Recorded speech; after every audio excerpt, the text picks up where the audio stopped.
वाह, क्या आप संदेश सुनने के लिए तैयार हैं? यस। શું તમે સંદેશો સાંભળવા તૈયાર છો? तो आप सभी लोगों को देखकर खुशी हो रही है यहाँ पर, તો તમને જોઈને અહીંયા ઘણો આનંદ થાય છે, ખુશી થાય છે. और परमेश्वर का वचन बहुत अद्भुत है हमारे लिए। અને દેવનું વચન આપણા માટે બહુ અદ્ભુત છે. तो आज हम जिस विषय पे बात करने वाले हैं અને આજે આપણે જે વિષયના ઉપર વાત કરીશું कि तीन चीजें जिनके बगैर तीन चीजें नहीं हो सकती। અને ત્રણ એવી વાતો છે એના લીધે ત્રણ વાતો નહીં થઈ શકતી. है ना? अगर वो तीन चीजें ना हो तो तीन चीजों की अपेक्षा हम नहीं कर सकते। અને જો એ ત્રણ બાબતો ના હોય તો પછી આપણે એ ત્રણ બાબતોની અપેક્ષા નહીં કરી શકતા. तो आप लोग सस्पेंस में होंगे वो तीन बातें क्या होंगी तो जिसकी वजह से तीन बातें नहीं हो पाएंगी। તમારા માટે રહસ્ય છે કે આ ત્રણ વાતો શું છે કે જેના લીધે પેલી ત્રણ વાતો નહીં થઈ શકતી. है ना? जिनके बिना हम सोच भी नहीं सकते कि वो चीजें हो सकती है। અને એના વગર આપણે વિચારી પણ નહીં શકતા કે જે આ થઈ तो શકે. एक एक करके हम बात करेंगे તો उसके એના पहले વિશે આપણે એક એક કરીને જોઈશું. कि इसके बिना ये नहीं हो सकता और इसके बिना ये नहीं हो તો सकता। આના વગર પેલું નહીં, આ નહીં થઈ શકતું ને આની વગર આ નહીં થઈ શકતું. है ना? इस दुनिया में लाइक अगर हम बात करने जाएं तो बहुत सारी चीजें हैं जो कि अगर ये नहीं है तो इससे काम चल जाएगा। અને આ દુનિયાની અંદર ઘણી બધી એવી બાબતો છે જેના વિશે આપણે જો વાત કરીએ તો કે છે આ નહીં હોય તો એના વગર આ રીતનું કામ ચાલી જશે. अगर आपके पास मोटरसाइकिल नहीं है तो आप साइकिल से भी जा सकते અને જો તમારી પાસે બાઇક નથી તો પછી તમે સાયકલથી પણ જઈ हो, શકો, पैदल भी चल के जा सकते કદાચ તમે ચાલીને પણ જઈ શકો. हैं। है ना? बहुत तरीके हैं। અને એ રીતો ઘણી બધી છે. लेकिन आज जिन तीन चीजों के बारे में हम बात कर रहे हैं वो तीन चीजें इन तीन चीजों के बिना हो ही नहीं सकती।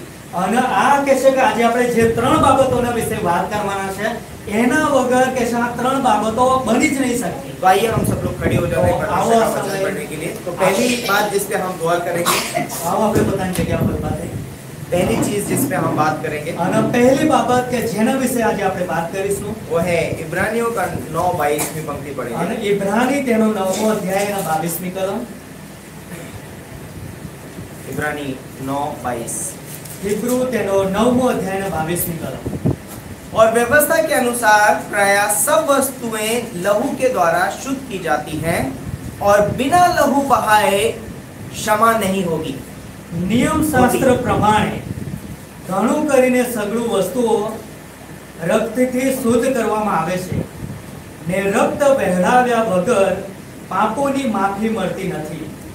ओके, आइए हम प्रार्थना करते हैं।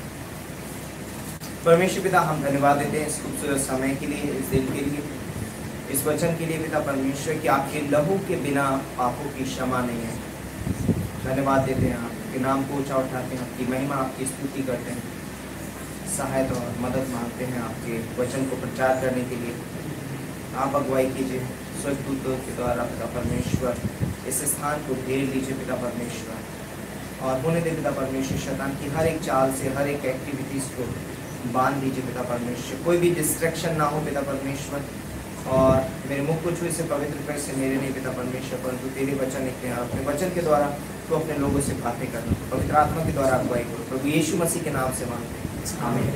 आप सभी लोग बैठ सकते हैं। પોતાની જગ્યા પર બેસજો. तो यहाँ पर जो परमेश्वर का वचन बोलता है, जो पहली चीज जो हम देख सकते हैं यहाँ पर, અને દેવનું વચન આપણને કહ્યું છે અને એના બારેમાં આપણે પહેલી બાબત कि જોઈએ बिना लहू बहाए पापों की क्षमा नहीं होती। તો લોહી વહેવડાયા વગર પાપોની માફી નહીં મળતી. लाइक आप कुछ भी कर लीजिए, आप पापों की क्षमा प्राप्त नहीं कर અને सकते, તમે ગમે તેટલું કરી લો પરંતુ તમને પાપોની માફી નહીં મળે. है ना? लेकिन लहू बहाए बिना पापों की क्षमा नहीं है। લોહી વહેવડાયા વગર પાપોની ક્ષમા નહીં મળે. तो पहली चीज जो हमने देखी, આ જો પહેલી બાબત છે क्षमा कैसे नहीं मिलेगी हमको? તો માફી આપણને કેવી રીતના નહીં મળે? लहू बहाए बिना, લહુ વહેવડાવ્યા વગર. है ना? लेकिन वो लहू कैसा होना તો चाहिए? એ લોહી કેવું હોવું જોઈએ? है ना? बाइबल बताती है कि बैल और बछड़ों के लहू के द्वारा असंभव है। અને બાઇબલ કહે છે કે જે બેલ છે ને વાછડા છે અને કે છે એના લોહી વગર અસંભવ છે, અશક્ય છે. उसके द्वारा हमारे पाप क्षमा नहीं हो તો सकते। એના દ્વારા આપણા પાપ માફ નહીં થઈ શકતા. लाइक पुराने नियम से लेके, लाइक पुराने समय से लेके अभी तक आप बहुत सारे स्थानों में देखेंगे लोग बलिदान चढ़ाते, लहू बहाते हैं। જૂના કરારના સમયની અંદરથી લઈને આપણે જોઈશું અત્યાર સુધી તો કે છે એ લોકો જાનવરોનો બલિદાન કરવામાં આવે. है ना, लहू लहू हर અને કે जगह पे છે लहू, દરેક જગ્યા પર કે છે લોહી વહેવામાં આવતું, લોહી વહેવામાં આવતું. है ना. लेकिन बाइबल बताती है कि लहू बहाए बिना पापों की क्षमा नहीं है. અને બાઇબલ કહે છે કે લોહી વહેવડાયા વગર પાપોની માફી નહીં મળતી. तो ये बात मनुष्य के दिमाग में आई તો कहां से? આ વાત કે છે માણસના મનની અંદર એના દિમાગમાં ક્યાંથી આવી? ये परमेश्वर का तरीका है. આ દેવની એક રીત છે. ये परमेश्वर का तरीका है. આના દેવની રીત છે. है ना. हम जानते हैं उत्पत्ति का 3रा अध्याय में અને આપણને ખબર છે ઉત્પત્તિ તેનો 3જા અધ્યાયની वहां અંદર पर हमारे ग्रैंड पेरेंट है ना, અને ત્યાં हमारे કે છે કે पापा के पापा आदम और हवा, આપણે કહે છે કે બાપ દાદા આપણા પૂર્વજ કે છે ત્યાંના है ना, आदम और हवा આદમ અને હવા जो हमारे मम्मी पापा हैं, જે આપણા મમ્મી પપ્પા હતા.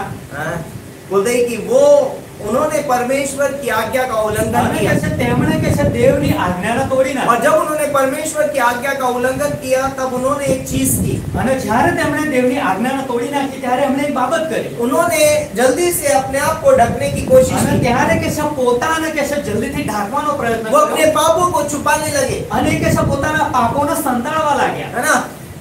लेकिन परमेश्वर के सामने आप किसी भी वस्तु से अपने पापों को छिपा नहीं અને सकते. કે છે તમે દેવની સામે કોઈ પણ વસ્તુથી પોતાના પાપોને સંતાડી શકતા નથી. आपके कितने भी अच्छे काम क्यों ना हो, અને તમારા કેટલા પણ અસલ કામ કેમ ના રહ્યા, आप परमेश्वर के सामने अपने अच्छे कर्मों के द्वारा अपने पापों को छिपा नहीं અને सकते. કે છે તમે તમારા કેટલા પણ અસલ કામ દ્વારા તમે પોતાના પાપોને સંતાડી નહીં શકતા. बाइबल बताती है, અને બાઇબલ એ પ્રમાણે બતાવે છે. बाइबल कहती है यशायाह का 64:6 में लिखा અને है બાઇબલ કહે છે યશાયા 64:6 ની અંદર कि हमारे अच्छे काम परमेश्वर की नजर में मैले चित्रों અને के કે છે समान. આપણા જે અસલ કામો છે તો દેવની નજરોમાં મેલા કપડાને સમાન છે. मैं अच्छे कामों की बात कर અને रहा हूँ, આપણે એક અસલ સારા કામોના વિશે વાત કરી રહ્યા છે.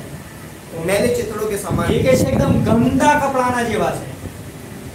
हमारे बुरे काम कैसे होंगे? તો પછી વિચાર કરો કે આપણા ગંદા કામ કેટલા કેવા હશે. बट अच्छे कामों से हम वो अपने आप को ढकने की कोशिश करते हैं અને कई કે છે बार. આપણે અસલ સારા કામો દ્વારા પોતાને ઢાંકવાનો પ્રયત્ન કરીએ और છીએ. यहाँ पर बोलते हैं कि आदम और हवा ने भी वही कोशिश અને की. અહીંયા કે છે આદમ અને હવાએ પણ એ રીતની જ પ્રયત્ન કર્યો. तो परमेश्वर ने वहां पर एक उपाय उनको दिया. અને દેવે ત્યાં કે છે એમના માટે એક ઉપાય કાઢ્યો. आदम और हवा खुद को ढकने की कोशिश कर रहे थे, અને આદમ હવા કે છે પોતાને ઢાંકવાનો પ્રયત્ન अपने કરી રહ્યા पाप હતા. को छुपाने की એ कोशिश कर પોતાના रहे थे પાપને સંતાવવાનો પ્રયત્ન કરતા अंजीर હતા. के पत्तों से. અંજીરના પાંદડાઓને લઈને. लेकिन परमेश्वर ने उनके लिए क्या किया? પરંતુ દેવે એમના માટે શું કર્યું? वहां पर एक बोलते हैं कि एक जानवर का लहू बहाया गया, અને ત્યાં કે છે એક જાનવરનું લોહી વહેવડાવવામાં આવે. और वहां उसने एक जानवर का लहू बहाया. और उत्पत्ति से लेकर प्रकाशित वाक्य तक आप देख सकते हैं कि लहू ही है जो मनुष्य के पापों को ढक सकता है और उन्हें क्षमा कर सकता है. અને કે છે ત્યાં એક લોહી વહેવડાવવામાં આવ્યો. અને જો તમે ઉત્પત્તિ લઈને પ્રકટીકરણ પુસ્તક સુધી જો તો ત્યાં કે છે લોહી બાબત બતાવવામાં આવી છે કે માણસના પાપને ઢાંકવા માટે और यह क्षमा करने के लिए. અને માફી આપવા માટે. लहू बहाए बिना पापों की क्षमा. કેમ કે લોહી વહેવડાવ્યા વગર પાપોની માફી નહીં મળે. लय व्यवस्था का 17:11 में देखिए क्या અને लिखा है. લેવ્ય વ્યવસ્થા 17મો અધ્યાય 11મી કલમમાં લખેલું છે. लहू बहुत जरूरी અને લોહી બહુ જરૂરનું છે. है ना, हमारे लिए भी जरूरी है. અને આપણા માટે પણ બહુ જરૂરનું છે. लय व्यवस्था 17:11 में क्या लिखा है? અને લેવ્ય વ્યવસ્થા 17:11 क्योंकि शरीर का प्राण लहू में रहता है और उसको मैंने तुम लोगों को वेदी पर चढ़ाने के लिए दिया है कि तुम्हारे प्राणों के लिए प्रायश्चित किया जाए, क्योंकि प्राण के कारण लहू ही से प्रायश्चित होता है. કેમ કે શરીરનો જીવ રક્તમાં છે અને વેદી પર બલિદાન થઈને એ તમારા આત્માને વાસ્તે પ્રાયશ્ચિત કરે. એ માટે મેં તમને તે આપ્યું છે, કેમ કે રક્તથી જ પ્રાયશ્ચિત થાય છે, કારણ કે તેમાં જીવ છે. वाह, बोले लहू में क्या है? जीवन है. આ કે લોહીની અંદર જીવન છે. कोई भी निर्जीव चीज हमारे पापों को ढक नहीं सकती, उसको क्षमा नहीं कर सकती. અને કોઈ પણ નિર્જીવ વસ્તુ કે છે આપણા પાપોને માફ નહીં કરી શકતી ને એને ઢાંકી નહીં શકતી. लेकिन यीशु मसीह के लहू के द्वारा हमारे पापों का क्षमा प्राप्त होती है. પરંતુ પ્રભુ ઈસુ ખ્રિસ્તના લોહી દ્વારા આપણી પાપોની ક્ષમા આપણને મળે છે. ये लहू ही है जो हमें एक दूसरे के साथ संबंध में रखता है। અને કે છે આ લોહી જ છે જે આપણને એકબીજાની સાથે સંબંધમાં રાખે છે। है ना, हम कई बार बोलते हैं ना कि हमारा खून का रिश्ता અને है। કેટલીક વખત આપણે કહે છે ને આ તો અમારો ખૂનનો रिश्तो है છે, ना, हम कहते हैं ना खून का रिश्ता है। આપણો લોહીનો સંબંધ है ना, हम છે। आदम और हवा से जुड़े हुए बिकॉज ऑफ ब्लड, खून की वजह से, અને આપણે આદમ અને હવાની સાથે જોડાયેલા છે એનું કારણ એ છે કે લોહી, लहू की वजह से हम एक रिश्ते में। અને લોહીના લીધે આપણે એક સંબંધમાં જોડાયેલા लेकिन છે। पाप हमारे रिश्तों को तोड़ देता है। પરંતુ કે છે પાપ આપણા સંબંધોને તોડી है નાખે ना, છે। और वही लहू यीशु मसीह ने उस क्रूस के ऊपर बहाया। અને કે છે એ જ લોહી કે છે ઈસુ ખ્રિસ્તે વજસ્તંભ પર વહેવડાવ્યું। और उसी लहू के कारण आज हम प्रभु यीशु मसीह के साथ जुड़े हुए हैं। અને એ જ લોહીના લીધે કે છે આપણે આજે પ્રભુ ઈસુ ખ્રિસ્તની સાથે જોડાયેલા છે। यीशु मसीह के लहू की वजह से ही आज हमारा संबंध परमेश्वर के साथ અને કે जुड़ा છે हुआ है। ઈસુ ખ્રિસ્તના લોહીના લીધે જ કે છે આજે દેવની સાથે આપણો સંબંધ જોડાઈ तो ગયો છે। प्रभु यीशु मसीह ने हमारे बोलते हैं कि हमारे लिए उस क्रूस पे अपना लहू बहाया। અને એટલા માટે કે છે પ્રભુ ઈસુ ખ્રિસ્તે આપણા માટે પોતાનું લોહી એક ક્રૂસ પર વહેવડાવ્યું। लहू बहुत महत्वपूर्ण અને है। એટલા માટે લોહી બહુ મહત્વપૂર્ણ છે। निर्गमन का 12वां अध्याय અને નિર્ગમન તેનો 12મો અધ્યાય और उसकी 13वीं पंक्ति, અને એની 13મી કલમ, उससे पहले हम पढ़ेंगे અને એ પહેલા આપણે વાંચીએ। लाइक कैन और हाबिल के बारे में हमने सुना है। અને જેમ આપણે કેન અને હાબિલ વિશે સાંભળેલું છે। कैन और हाबिल परमेश्वर के सम्मुख आते हैं અને કાઈન અને હાબિલ કે છે દેવની સામે આવ્યા। तो दोनों बलिदान लेकर के અને आए, તેઓ બંને કે છે બલિદાન લઈને આવ્યા। लेकिन कैन के बलिदान में एक चीज की कमी थी। અને કેનનું જે બલિદાન હતું એની અંદર એક વસ્તુની કમી હતી। क्या था वो? અને એ શું હતું? लहू। લોહી। हाबिल का बलिदान स्वीकार किया गया क्योंकि उसके अंदर लहू था, અને હાબેલનું જે બલિદાન હતું એનો સ્વીકાર કરવામાં આવ્યો કેમ કે એની અંદર લોહી સામેલ હતું। लेकिन कैन के बलिदान में लहू नहीं था પરંતુ કાઈનના બલિદાનની અંદર લોહી ન હતું। और इसलिए उसका बलिदान स्वीकार नहीं हुआ। અને એટલા માટે એનું બલિદાન કે છે સ્વીકારવામાં है ना, આવ્યું। और कैन क्रोधित हुआ और उसने अपने भाई को मार दिया। અને એટલા માટે કાઈન કે છે ગુસ્સે થઈ ગયો અને પોતાના ભાઈને મારી નાખ્યો। बिना लहू के लाइक पापों की क्षमा नहीं, અને કે છે લોહી વગર પાપોની ક્ષમા નહીં મળતી। है ना, बिना लहू के हम बोलते हैं कि हम लाइक एक तरीके से अपने पापों को शुद्ध नहीं कर सकते। અને કે છે લોહી વગર કે છે આપણે પોતાના પાપોથી પોતાના શુદ્ધ નહીં કરી શકતા। इसीलिए परमेश्वर ने निर्गमन के 12वें अध्याय में इजरायलियों को एक पर्व के लिए उनको कहा। અને એટલા માટે કે છે કે નિર્ગમન 12મા અધ્યાયની અંદર કે છે કે દેવે કે છે ઇઝરાયલોને એક પર્વ ઉજવવા વિશે મનાવ્યું। है ना, निर्गमन के 12वें अध्याय में નિર્ગમન તેના 12મા અધ્યાયમાં जब इजरायली मिस्र के अंदर थे અને જ્યારે ઇઝરાયલી મિસ્રમાં હતા तो परमेश्वर ने उनसे कहा અને ત્યારે દેવે તેમને કહ્યું कि आज के दिन तुम क्या करना, फसह का पर्व અને मनाना। કે છે આ શું કરજો તમે આજના દિવસે તમે ફસહનું પર્વ મનાવજો। है ना, निशान के 10वें दिन। અને કે છે નિશાનના 10મા દિવસે है ना, उसने उनसे बातें की અને તેમણે તેમને વાત કરી और उसने कहा कि इसके द्वारा मैं मिस्रियों को दंड दूंगा, અને તેમણે કહ્યું કે આ દ્વારા હું મિસ્રી લોકોને કે છે સજા આપીશ, परंतु तुम अपने घर के बाहर उस लहू को लगाना। પરંતુ કે છે તમે એ તમારા ઘરની બહાર કે છે તમે લોહીને લગાડજો।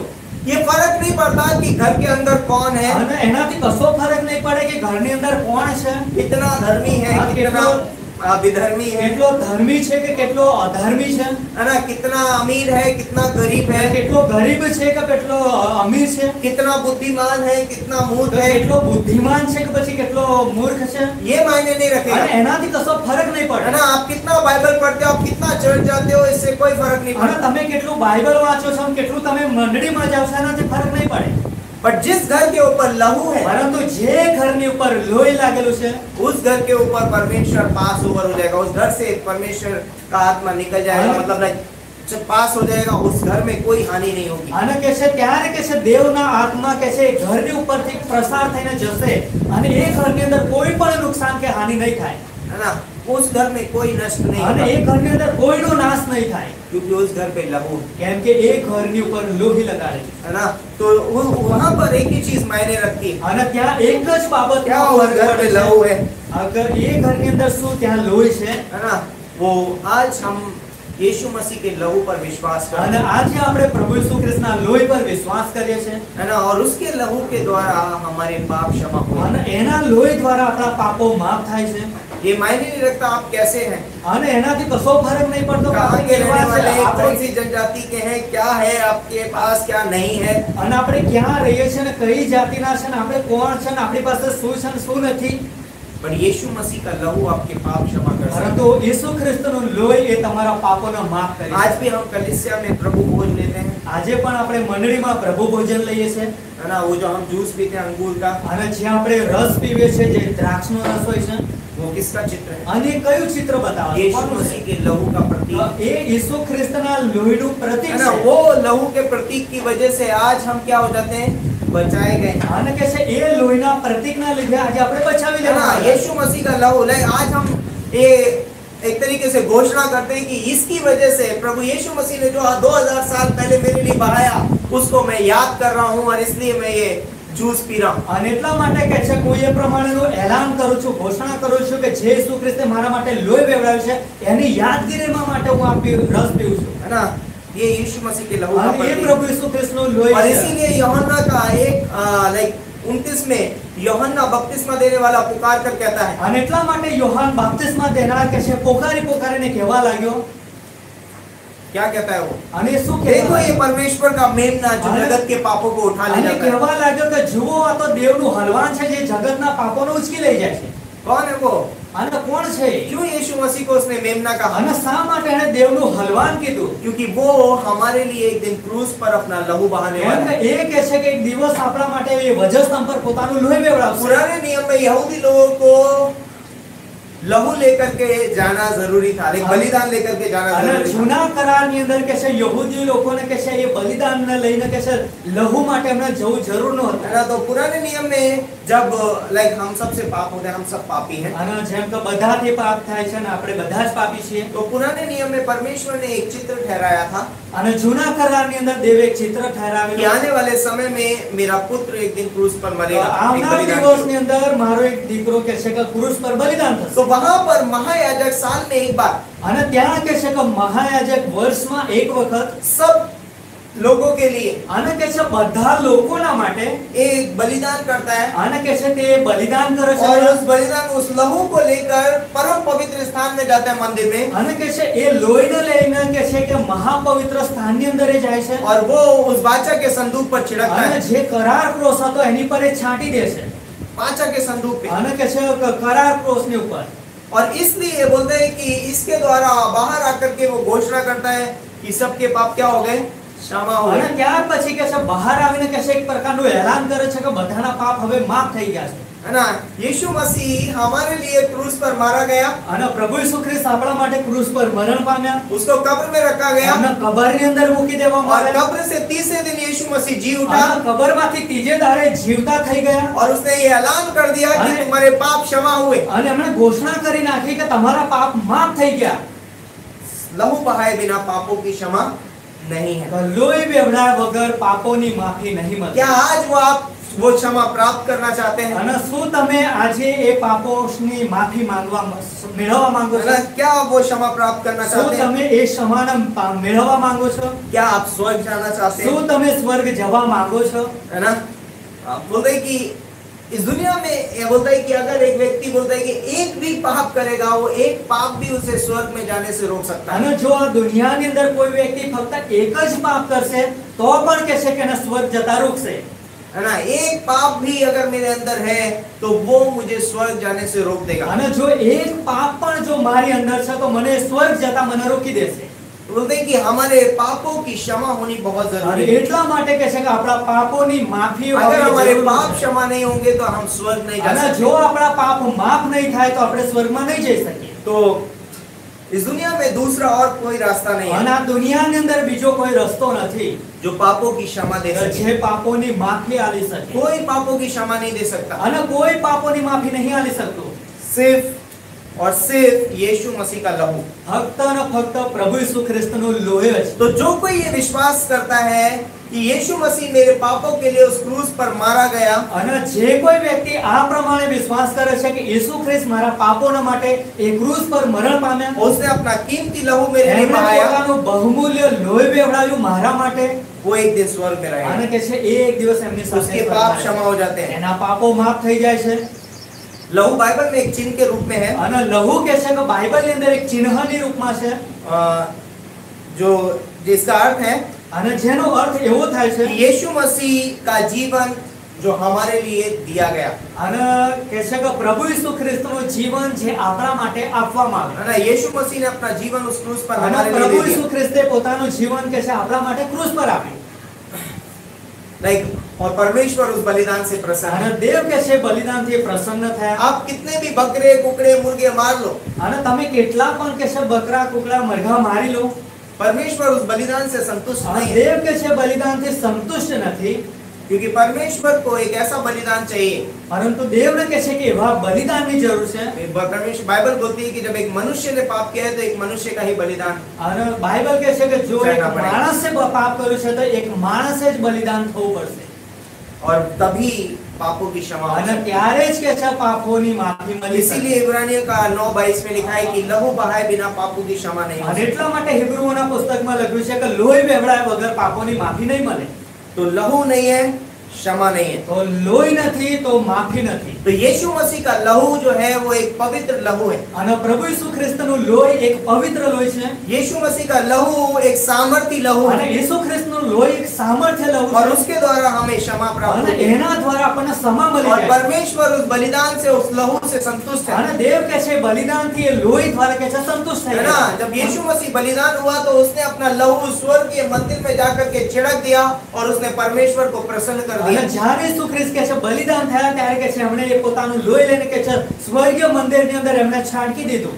और यीशु मसीह ने क्रूस पे कहा कि पूरा हुआ, અને ત્યારે પ્રભુ ઈસુ ખ્રિસ્તે ક્રૂસ પર કીધું કાં તો પૂરું થયું, पूरा हुआ, અને કહે છે પૂરું થઈ ગયું। है ना, वो उद्धार का कार्य पूरा हुआ। અને એ ઉદ્ધારનું તારણનું કાર્ય પૂરું થઈ वो ગયું। कार्य जो परमेश्वर ने मुझे सौंपा था वो पूरा हुआ। અને એ કાર્ય જે દેવે મને સોંપેલું હતું એ પૂરું થઈ ગયું। व्यवस्था पूरी हो गई, આ નિયમ શાસ્ત્ર પૂરું થઈ है ગયું। ना, मनुष्य का उद्धार का कार्य અને पूरा हो કહે गया, છે માણસના તારણનું કાર્ય પૂરું થઈ ગયું। स्वर्ग जाने का रास्ता खुल गया। અને સ્વર્ગ જવાનો જે રસ્તો હતો એ ઉઘાડી जो દેવામાં कोई આવ્યો। व्यक्ति यीशु मसीह पर विश्वास करेगा वो एक दिन स्वर्ग में અને रहेगा, જે કોઈ વ્યક્તિ ઈસુ ખ્રિસ્ત પર વિશ્વાસ કરશે એક દિવસ એમની સાથે સ્વર્ગમાં રહેશે, क्योंकि उसके पाप क्षमा हो કેમ जाते કે हैं। એના પાપ માફ થઈ જાય છે। तो लहू बहाने का मतलब क्या है? તો લોહી વહેવડાવવો એનો મતલબ શું થાય? यीशु मसीह क्रूस पर मरा, उसका मतलब क्या है? અને ઈસુ ખ્રિસ્તે વજસ્તંભ પર મરણ પામ્યા એનો મતલબ શું થાય છે? अब एक विश्वासी તો હવે એક વિશ્વાસી न्याय का भागी नहीं है, તો એ ન્યાયનો હિસ્સેદાર નથી। है ना। जो यीशु मसीह पर विश्वास करेगा वो न्याय का भागी नहीं है। જે ઈસુ ખ્રિસ્ત પર વિશ્વાસ કરે છે એ ન્યાયનો હિસ્સેદાર ભાગી નથી। अब वो किसी भी न्याय से नहीं गुजरेगा, હવે કોઈ પણ ન્યાયથી એના જવું નહીં પડે। है ना। अब एक विश्वासी एक दिन के लिए भी नरक में नहीं અને रहेगा, હવે એક વિશ્વાસી એક દિવસના માટે પણ નરકમાં નહીં है રહેવા ना। માંગે। कुछ लोग ऐसा बोलते हैं ना, कुछ ऐसा तो इतना लाइक स्पैगेटी, है ना, हम यहाँ रहते हैं, हमारे लिए अच्छे काम किए जाएंगे तो हम धीरे धीरे स्वर्ग में અને पहुंचेंगे। કેટલાક લોકો એમ કહે છે કે અમે આ જગ્યા પર રહેલા છે, જો અમે આ રીતનું કરીશું તો એટલા માટે કે છે અમે ત્યાં સ્વર્ગમાં જઈશું। बाइबल बताती है जब एक बार कोई यीशु मसीह पर विश्वास कर लेता है અને બાઇબલ કહે છે કે જ્યારે કોઈ પણ વ્યક્તિ એક જ વખત ઈસુ પર વિશ્વાસ કરી લે છે वो हमेशा के लिए उद्धार पा એ लेता है હંમેશા માટે તારણ મેળવી और લે वो છે, हमेशा के लिए स्वर्ग में रहने અને वाला है। હંમેશા માટે સ્વર્ગમાં एक दिन રહેનાર भी છે। हम वहां पर नहीं रहेंगे। અને એક દિવસ માટે પણ આપણે એ નરક તરફ નથી જવાના। तो जब हम यीशु मसीह के लहू पर विश्वास करते અને हैं જ્યારે આપણે ઈસુ ખ્રિસ્તના લોહી પર વિશ્વાસ કરીએ છીએ तो हम इस रीति से माफ किए जाते हैं अरे- जैसे हम पापी थे ही नहीं। અને આપણને એ રીતના માફ કરી દેવામાં આવે છે કે જેમ આપણે પાપી હતા જ નહીં। परमेश्वर हमें ऐसे स्वीकार करता है कि जैसे हमने कोई पाप नहीं અને किया। દેવ કહે છે આપણને એ રીતના સ્વીકારી લે છે કે આપણે કોઈ પાપ કર્યું જ નથી। यीशु मसीह के लहू के द्वारा। ઈસુ ખ્રિસ્તના લોહી દ્વારા, ओके, બરાબર। तो बाइबल बताती है कि तुम्हारा जो छुटकारा है वो नाशवान सोने चांदी से नहीं हुआ है, અને બાઇબલ આપણને બતાવે છે કે તમારું જે તારણ થયેલું છે એ નાશવાન સોના ચાંદીથી નહીં થયેલું, परंतु निष्कलंक, निर्दोष और पवित्र लहू के द्वारा हुआ है। અને કહે છે કે નિષ્કલંક, નિર્દોષ અને પવિત્ર લોહી દ્વારા થયેલું છે। बहुमूल्य लहू के અને द्वारा કહે हुआ છે બહુ મૂલ્યવાન લોહી દ્વારા। है ना। प्रकाशित वाक्य का 12:11 में लिखा है मेमने के लहू के कारण वे जीवंत हुए हैं। અને પ્રકાશિત વાક્ય 11:12 માં લખેલું છે કે એ હલવાના લોહી દ્વારા એ જીવંત થયા છે। है ना। तो लहू बहुत ही इंपॉर्टेंट અને है। એટલા માટે લોહી બહુ મહત્વનું છે। तो क्षमा चाहिए, અને જો માફી જોઈએ છે यीशु मसीह का लहू। તો ઈસુ ખ્રિસ્તનો લોહી। तो अगर यीशु मसीह उस क्रूस पर लहू नहीं बहाता અને જો ઈસુ ખ્રિસ્તે વજસ્તંભ પર પોતાનું લોહી ના વેવડાવત तो कोई क्षमा नहीं होती, તો કોઈ માફી ના મળત, कोई छुटकारा नहीं કોઈ होता, છુટકારો ના હોત, कोई स्वर्ग नहीं जा रहा होता, કોઈ સ્વર્ગમાં ના જઈ શકત, कोई नहीं जा पाता। કોઈ ના જઈ શકત। यूहन्ना 3:16 में क्या लिखा है? અને યોહાન 3:16 શું લખેલું છે? परमेश्वर ने जगत से ऐसा प्रेम किया દેવે જગત પર એટલો બધો પ્રેમ રાખ્યો कि उसने अपना इकलौता કે पुत्र, એમણે પોતાનો એકનો એક દીકરો परमेश्वर ने इतना प्रेम किया कि उसने अपने पुत्र का लहू हमारे लिए बहा दिया। અને કે છે દેવે કે છે એટલો બધો પ્રેમ કર્યો કે આપણા માટે એમણે પોતાના દીકરાનું લોહી વેવડાવ્યું। तो यदि हम उस बात पे विश्वास करें, અને જો આપણે આ બાબત પર વિશ્વાસ કરીશું दूसरा पॉइंट वही है, તો બીજી બાબત એ છે है ना, दूसरी चीज जिसके बिना हम नहीं कर सकते, અને બીજી બાબત કે જેના વગર આપણે નહીં કરી શકતા। इब्रानियों का 11:6, હિબ્રુ 11:6 विश्वास बिना परमेश्वर को प्रसन्न नहीं कर सकते, અને વિશ્વાસ વગર આપણે દેવના પ્રસંગ નહીં કરી શકતા। लहू बहाए बिना पापों की क्षमा नहीं हो सकती, અને લોહી વેવડાયા વગર પાપોની માફી નહીં મળતી, विश्वास के बिना हम परमेश्वर को प्रसन्न नहीं कर અને सकते। વિશ્વાસ વગર આપણે દેવના પ્રસંગ નહીં કરી नहीं, શકતા। इस दुनिया में अभी यीशु मसीह ने मेरे लिए उस क्रूस पे लहू बहाया, અને જેમ કે પ્રભુ ઈસુ ખ્રિસ્તે મારા માટે ક્રૂસ પર લોહી વેવડાવ્યું है પોતાનું, ना, अपना बलिदान दे दिया। એમણે પોતાનું બલિદાન આપી દીધું, यीशु मसीह ने अपना पाठ पूरा किया। અને ઈસુ પ્રભુએ પોતાનો જે ભાગ હતો એ પૂરો કરી નાખ્યો। मैंने पाप किया था, મેં જે પાપ કર્યું હતું, यीशु मसीह ने मेरे पापों के लिए लहू बहा दिया। અને પ્રભુ ઈસુ ખ્રિસ્તે મારા પાપોના માટે એમણે પોતાનું લોહી अब मेरा વેવડાવ્યું। पाठ शुरू होता है, પરંતુ હવે મારો ભાગ ચાલુ થાય છે, है ना, अब हर एक इंसान का पाठ शुरू होता અને है। હવે કે છે દરેક વ્યક્તિનો ભાગ શરૂઆત થાય છે विश्वास, વિશ્વાસ। विश्वास करना, તો વિશ્વાસ કરવો, है ना, क्योंकि हम विश्वास बिना परमेश्वर को प्रसन्न नहीं कर सकते। કેમ કે આ વિશ્વાસ વગર આપણે દેવના પ્રસન્ન નહીં કરી શકતા। अब हमारी बारी है। હવે આપણો વારો છે। परमेश्वर ने अपना कार्य कर दिया, દેવે એમનું કામ કરવાનું यीशु શરૂ मसीह કરી ने कहा નાખ્યું। पूरा हुआ। અને ઈસુ ખ્રિસ્તે કહ્યું કે उसका આ काम સંપૂર્ણ पूरा हो થયું, गया। પૂરું થઈ ગયું। अब हमारी बारी है। હવે આપણો વારો છે। हमें कोई कार्य नहीं करना है, આપણે કોઈ કાર્ય નથી કરવાનું, बट हमें उस पर विश्वास करना है, પરંતુ આપણે એમના પર વિશ્વાસ કરવાનો है છે। ना। तो विश्वास क्या है તો વિશ્વાસ કોને કહેવાય છે? और कैसे मैं इस विश्वास को पा सकता हूँ? અને કેવી રીતના હું આ વિશ્વાસને મેળવી શકું છું? तो विश्वास का अर्थ होता है, તો વિશ્વાસ એનો અર્થ એવો થાય છે, तो बोलता है कि विश्वास करना, ग्रहण करना जो परमेश्वर ने हमारे लिए प्रकट किया है। અને કે છે વિશ્વાસ કરવો અને સ્વીકાર કરવો કે જે દેવે આપણા માટે કર્યું છે। है ना, और ऐसा कर सकते हैं, उन चीजों पे भरोसा रखना और उन्हें ग्रहण करना जो प्रभु यीशु मसीह ने हमारे लिए प्रकट તો किया। એ બાબતોની ઉપર આપણે ભરોસો રાખવાનો, એનો સ્વીકાર કરી લેવાનો, અને જે દેવે આપણા માટે પ્રગટ કરેલું છે। है ना, इसीलिए अब मुझे क्या करना है? मुझे विश्वास करना है। તો એટલા માટે મારે હવે શું કરવાનું છે? મારે હવે વિશ્વાસ કરવાનો। तो व्यक्तिगत भरोसा यीशु मसीह के संपूर्ण कार्य पर, તો વ્યક્તિગત ભરોસો ઈસુ ખ્રિસ્તના સંપૂર્ણ કાર્યની तो ઉપર, जो यीशु मसीह ने मेरे लिए उस क्रूस पर किया है, કે જે પ્રભુ ઈસુ ખ્રિસ્તે મારા માટે વજસ્તંભ પર કર્યું છે, उसको मुझे अपने जीवन में ग्रहण તો करना है। એના કે છે કે મારે મારા જીવનમાં સ્વીકાર કરવાનો, उस पर मुझे भरोसा रखना है, એની ઉપર મારે ભરોસો કરવાનો है છે। ना, राइट। બરાબર? आप एक भी ऐसी चीज नहीं कर सकते जिसके आधार पर आप 1 मिनट भी स्वर्ग में रह सकते हैं। અને તમે એક પણ બાબત તમે એ રીતની નહીં કરી શકતા કે જેના આધાર પર તમે 1 મિનિટ પણ સ્વર્ગમાં રહી શકો। आप ये कहोगे मैं ये काम करूंगा तो कम से कम 1 मिनट तो स्वर्ग में रह અને लूंगा। તમે વિચારો કરો છો કે જો હું આ પ્રમાણે કામ કરીશ તો કદાચ હું 1 મિનિટ તો સ્વર્ગમાં રહી લઈશ। मनुष्य एक भी ऐसा काम नहीं कर सकता जिसके आधार पर वो 1 मिनट रुक सके। અને માણસ એક પણ એવું કામ નહીં કરી શકતો કે જેના લીધે એ સ્વર્ગમાં 1 મિનિટ પણ રોકાઈ શકે। इसीलिए इफिसियों का 2:8 में लिखा અને है એટલા માટે એફએસસી બીજો અધ્યાય 8મી કલમમાં कि લખેલું છે, विश्वास के द्वारा अनुग्रह से ही तुम्हारा उद्धार અને हुआ है। ત્યાં લખ્યું છે કે કૃપા દ્વારા વિશ્વાસથી તમારું તારણ થયેલું છે। और ये हमारी ओर से नहीं वरन परमेश्वर का दान है। અને કે છે આ આપણા તરફથી નહીં પરંતુ આ તો દેવનું દાન છે। कैसे हुआ है उद्धार? અને તારણ કેવી રીતના થયેલું છે? विश्वास के द्वारा। વિશ્વાસ દ્વારા। जब हम यीशु मसीह के बहाए हुए लहू पर विश्वास करते અને हैं, જ્યારે આપણે ઈસુ ખ્રિસ્તના વેવડાવેલા લોહી પર વિશ્વાસ કરીએ છીએ, हमारा उद्धार होता है, આપણું તારણ થાય है છે। ना।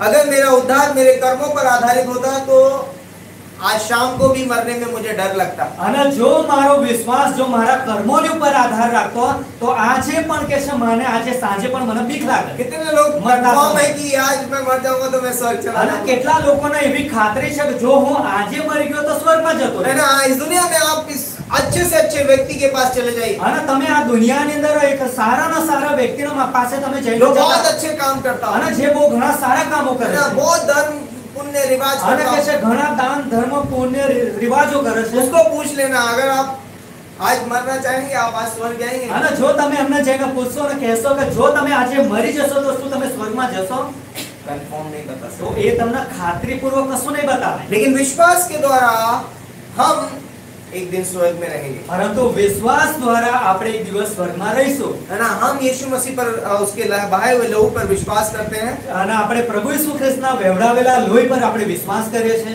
और हम एक दिन स्वर्ग जा रहे हैं, અને આપણે એક દિવસ સ્વર્ગમાં જઈ રહ્યા है છે। ना।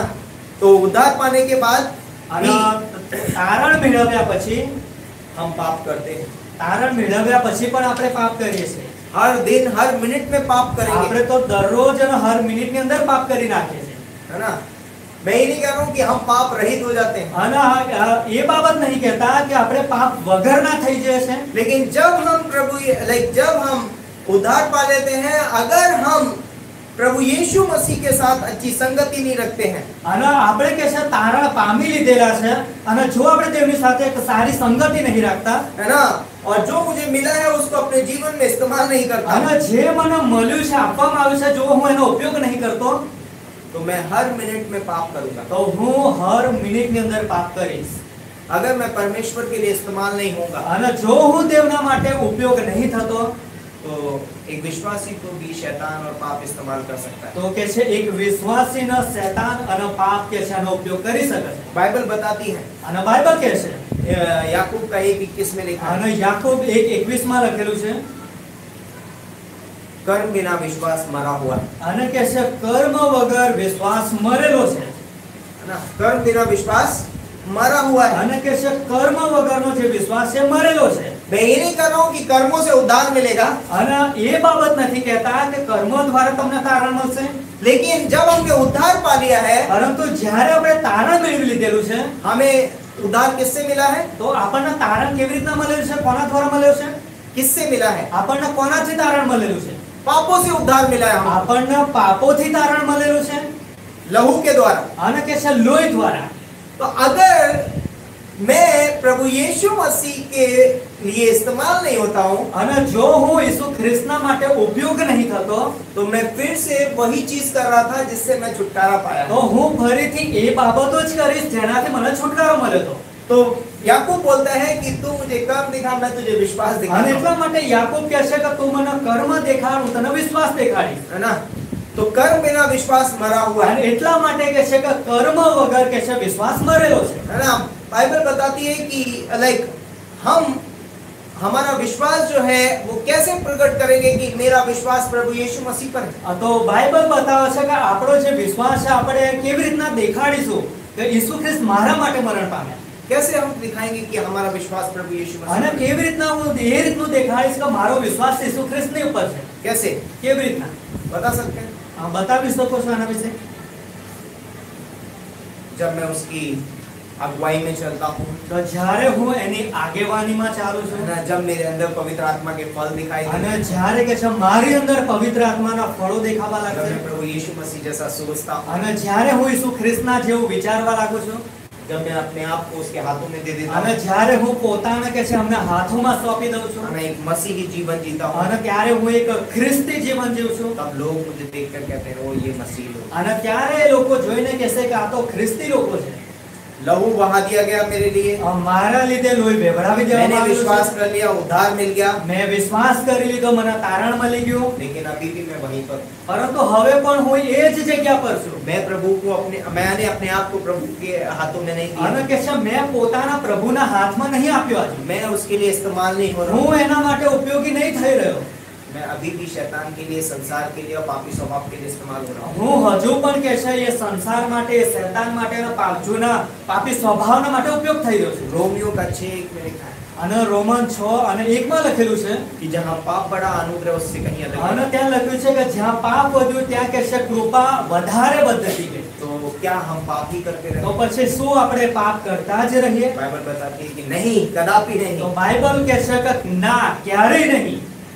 कभी नहीं। અને કહે છે ક્યારેય નહીં. एक विश्वासी पाप करने के लिए नहीं बनाया તો गया, એક વિશ્વાસી પાપ કરવા માટે નથી બનાવ્યો. हमें उस संसार में जीने के लिए नहीं बनाया गया। આપણને સંસારમાં જીવવા માટે નથી બનાવ્યા. इफिसियों का 2:10 में लिखा અને है એફએસસી 2:10 માં લખેલું कि છે हमें भले कामों के लिए તો सृजा गया। આપણને તો ભલા કામો કરવા जब માટે हमने प्रभु બનાવ્યા છે. यीशु मसीह के लहू पर विश्वास किया અને है, જ્યારે આપણે ઈસુ ખ્રિસ્તના લોહી પર વિશ્વાસ કર્યો છે तो अब हम उन भले कामों તો की હવે चेष्टा આપણે करें। એ सारी કરણીઓ માટે કે છે બનાવવામાં આવેલા છે. फिलिप्पी की किताब में लिखा है कि जो जो बातें मन भावनी है, जो जो बातें सुहावनी है, जो जो बातें आदर की है ना, उन बातों पर क्या करो, मन लगाओ। અને કે છે ફિલિપીઓમાં લખે જે વાતો આદરને યોગ્ય છે, મન ભાવની છે, સુહાવની છે, એ બાબતોની ઉપર તમે મન લગાડો. है ना? तो विश्वास करना परमेश्वर की आज्ञा है। તો વિશ્વાસ કરવો એ દેવની આજ્ઞા છે. परमेश्वर कहता है कि तुम विश्वास અને करो, દેવ કહે છે કે તમે વિશ્વાસ કરો. ये ऑप्शन नहीं है। આ કોઈ એક ઓપ્શન નથી. विश्वास रखना, વિશ્વાસ રાખવો. है ना? तो विश्वास जो है वो परमेश्वर तक पहुंचने का एक रास्ता है, અને વિશ્વાસ કે છે કે દેવની પાસે જવાનો એક રસ્તો છે. है ना? क्योंकि इब्रानियों का 11:6 में उसकी आगे पंक्ति में अगर आप पढ़ोगे तो क्या लिखा हुआ है? અને જો તમે હિબ્રુ 11:6 ની આગળ વાંચશો તો ત્યાં શું લખેલું છે? पढ़िए वो पंक्ति, હિબ્રુ 11. इब्रानियों 11:6।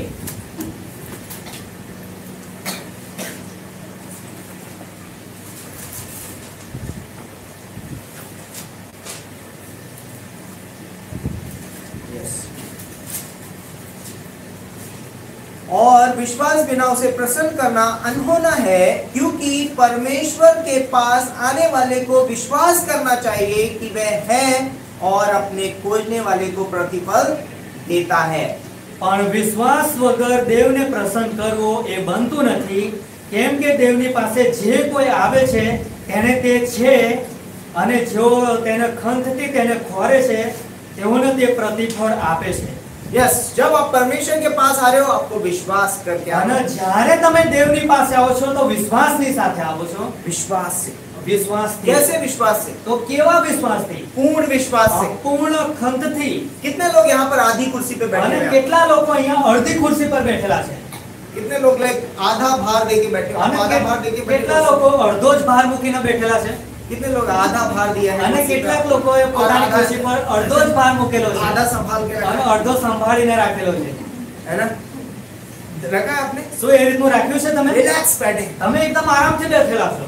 प्रभु यीशु मसीह पर हमारा विश्वास पता है कैसा होना અને चाहिए? પ્રભુ ઈસુ ખ્રિસ્તની ઉપર આપણો વિશ્વાસ કેવો હોવો જોઈએ ખબર છે પૂર્ણ. તમને? એકદમ પૂરેપૂરો. उसके ऊपर पूरी तरीके से બસ એમની ઉપર પૂરી पूरी રીતનો तरीके से उसके ऊपर लग जाइए, બસ પૂરી રીતના એમની ઉપર લાગી જાઓ पूरी तरीके से। અને પૂરી રીતથી. आधा नहीं, थोड़ा मुझे करना पड़ेगा, थोड़ा सा तुम संभाल लो, थोड़ा मैं संभाल लेता અને हूँ। થોડું મારે કરવું પડશે, થોડું તમે સંભાળો, થોડું હું કરું. ऐसा नहीं, એ રીતનું નથી. हम इस तरीके, ये विश्वास नहीं है, આ રીતનો એ વિશ્વાસ નથી. पूरा विश्वास, પૂરો વિશ્વાસ. पूर्ण विश्वास એકદમ પૂરો વિશ્વાસ यीशु मसीह पर रखना, ઈસુ ખ્રિસ્તની ઉપર है ना? રાખો. थोड़ा मुझे करना पड़ेगा, थोड़ा यीशु मसीह ने कर दिया मेरे અને लिए, ऐसा થોડું नहीं, મારે કરવું પડશે, થોડું ઈસુ ખ્રિસ્તે કરી નાખ્યું, એ રીતનું નથી. संपूर्ण विश्वास। સંપૂર્ણ પૂરો વિશ્વાસ. तो वाह, थैंक यू, आप पूरी कुर्सी पे बैठे हुए हैं और पूरा भार लेके बैठे हुए हैं। ધન્યવાદ કે તમે ખુરશીની ઉપર પૂરી રીતના બેઠેલા છો, પૂરો ભાર મૂકીને. तो जो मैंने विश्वास किया है, जो मैंने ग्रहण किया है, उसको मैं कार्य में लेकर आता हूँ। અને જે મના ઉપર મેં વિશ્વાસ કર્યો છે, જેને મેં ગ્રહણ કર્યું છે, એનું કાર્યમાં લઈ આવું છું. ओके, तीसरी चीज અને ત્રીજી બાબત जिसके बिना आप नहीं कर सकते, કે જેના વગર આપણે નહીં કરી શકતા. यूहन्ना का 15:5 યોહાન 15:5. क्या लिखा है वहाँ? અને ત્યાં શું લખેલું છે?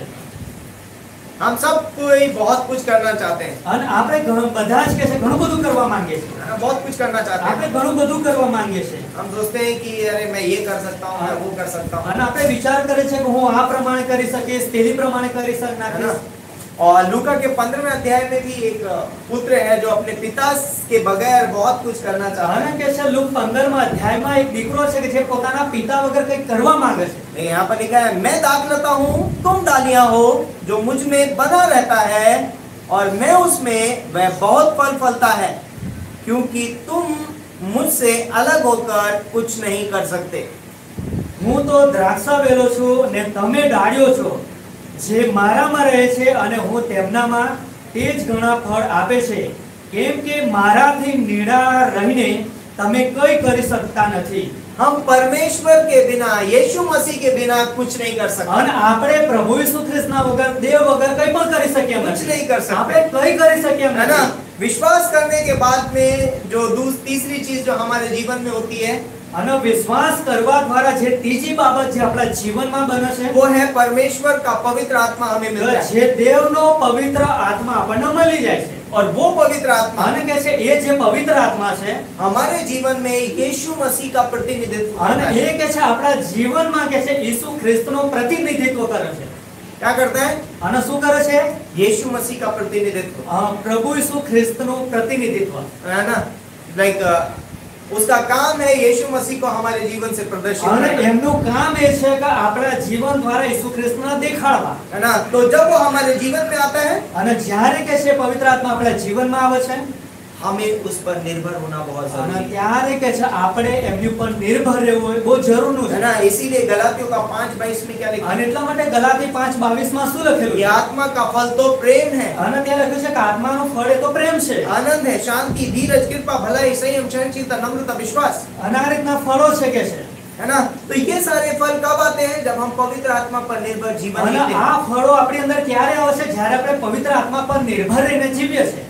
पहला, આ પહેલું બાબત, हमें लहू पर विश्वास करना है, આપણે લોહી પર વિશ્વાસ क्योंकि કરવાનો उसी છે। के बगैर पापों की क्षमा नहीं है। કેમ કે એના વગર પાપોની માફી નથી। और उस बलिदान पे हम विश्वास करते हैं। दूसरा विश्वास અને है। બીજી બાબત કે આપણે એ બલિદાનની ઉપર વિશ્વાસ કરીએ છે। तीसरा, અને ત્રીજી બાબત, हम यीशु मसीह के बिना कुछ नहीं कर તો सकते। આપણે ઈસુ ખ્રિસ્ત વગર કંઈ પણ કરી हमें શકતા નથી। उसके पवित्र आत्मा की जरूरत है, उसकी अगुवाई। અને આપણને કહે છે કે એના પવિત્ર આત્માની આગેવાનીની तो જરૂર છે। यीशु मसीह का जो 15वां अध्याय, यूहन्ना का 15वां अध्याय है, અને જેમ યોહાન 15માં અધ્યાયમાં, तो यीशु मसीह वहां पर हमारे और यीशु मसीह के बीच के रिश्ते को बता रहे वहां। અને ત્યાં કહે છે કે આપણા અને પ્રભુ ઈસુ ખ્રિસ્તના એક સંબંધના વિશે બતાવવામાં આવેલું तो ये यूहन्ना का 15वां अध्याय यीशु मसीह और मेरे रिश्ते को प्रदर्शित करता છે। है। અને યોહાન 15મો અધ્યાય એ કહે છે કે મારા અને ઈસુ ખ્રિસ્તના સંબંધને દેખાડે છે। तो जितना ज्यादा हम यीशु मसीह में बने रहते हैं, અને જેટલા વધારે કહે છે કે આપણે ઈસુ ખ્રિસ્તની અંદર બન્યા રહીશું, उसके प्रेम में बने रहते એના हैं, પ્રેમમાં બન્યા રહીશું, उसके वचन में बने એના रहते हैं, વચનમાં બની રહીશું, उसकी आज्ञाओं में बने એની रहते આજ્ઞાની हैं, અંદર બની રહીશું, है ना? उस पर निर्भर रहते हैं, એની ઉપર આપણે નિર્ભર રહી જઈશું, उतना अधिक हमारे अंदर फल दिखाई देगा। અને એટલા વધારે કહે છે કે આપણી અંદરથી ફળો દેખાવા લાગે। बहुत फल दिखाई અને देगा, કહે છે ઘણા ફળ દેખાવા है લાગે। ना? गलातियों का 5:22 आपके जीवन में અને होगा। ગલાતી 5:22 તમારા જીવનમાં હશે। तो आज हमें ये देखना है, क्या हम उसमें बने हैं? તો આજે આપણે જોવાનું છે કે શું હું આજે બનેલો છું એ પ્રમાણે। तो यदि हम उसमें बने हुए नहीं हैं, અને જો આપણે એ પ્રમાણે એમાં બનેલા નથી, तो हमारे अंदर फल दिखाई नहीं તો देगा। આપણી અંદરથી એ ફળો દેખાશે નહીં। अपने जीवन में यीशु मसीह को प्रभु की तरह ग्रहण करना बहुत जरूरी અને है, આપણા જીવનની અંદર આપણે એમને પ્રભુ ઈસુ ખ્રિસ્તના પ્રભુના રીતે સ્વીકાર है ना? કરવાનો, अपने स्वामी के रूप में। પોતાના સ્વામીના રીતે। कहां पर ये हमें ग्रहण करना है? અને કઈ જગ્યા પર આપણે ગ્રહણ કરવાનો છે? हर एक क्षेत्र में, હરેક જગ્યા પર। अपनी शादी में अपने यीशु मसीह को अपना प्रभु बनाइए। અને તમારા લગ્ન જીવનની અંદર તમે પ્રભુનો પોતાનો પ્રભુ બનાવો। अपने व्यवसाय में यीशु मसीह को अपना प्रभु તો बनाइए। તમારા કામ કરવાની જગ્યા પર તમે પ્રભુને કે છે તમારો પ્રભુ બનાવો।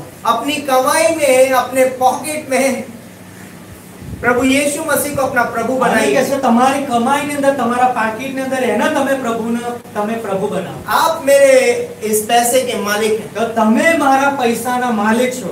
आप मेरे जीवन के मालिक हैं, કે તમે મારા જીવનના માલિક છો, आप मेरे बच्चों के मालिक કે हैं, તમે મારા બાળકોના કે છે માલિક છો, आप मेरी शादी के प्रभु हैं, કે તમે મારા લગ્નના કે છે જીવનના પ્રભુ છો, आप मेरे व्यक्तिगत जीवन के प्रभु કે हैं, તમે મારા વ્યક્તિગત જીવનના आप પ્રભુ છો, मेरी सेविकाई के प्रभु કે हैं। તમે મારી સેવાના हर પ્રભુ एक છો। क्षेत्र में हमें उसे अपना અને કે प्रभु છે बनाना है। આપણા જીવનના દરેક ક્ષેત્રની અંદર આપણે પ્રભુ બનાવીએ। तो ये लाइक अगर हम उसमें बने नहीं, અને જો આપણે એમનામાં બનેલા નથી हम फल नहीं देखेंगे તો अपने આપણે આપણા જીવનની અંદર એમના ફળો નહીં દેખાય। जीवन। लहू हमारे लिए बहाया गया, હા, લોહી આપણા માટે બેવડાવી દીધેલું हमने છે, विश्वास किया આપણે વિશ્વાસ કરી દીધેલો और છે, अब हम उसमें बने रहते हैं। હવે આપણે એમની અંદર બન્યા રહે છે।